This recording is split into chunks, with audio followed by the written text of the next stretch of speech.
சேலம் மாவட்டம் மாத்தூரில் நகராட்சிக்கு செலுத்த வேண்டிய வரி நிலுவைக்காக வணிக வளாகத்திற்கு செல்லும் பாதையை அதிகாரிகள் துண்டித்த சம்பவம் அதிர்ச்சியை ஏற்படுத்தியுள்ளது. ஆத்தூர் ராணிப்பேட்டை பகுதியில் விஸ்வநாதன் என்பவருக்கு சொந்தமான வணிக வளாகம் இருக்கிறது. இதை அவரது மகன் சுதர்ஷன் பாபு நிர்வகித்து வருகிறார். அந்த வணிக வளாகத்தில் 21 கடைகள் இருக்கின்றன.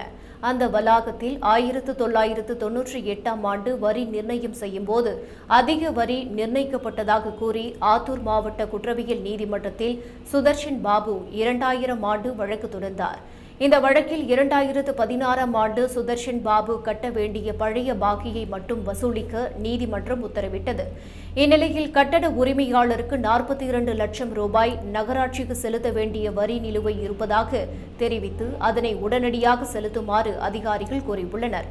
ஆனால் அந்த வரியை உரிமையாளர் செலுத்தாததால் சொத்தை பறிமுதல் செய்ய நடவடிக்கை எடுக்கப்படும் என நகராட்சி நிர்வாகம் சார்பில் பதாகை வைக்கப்பட்டது.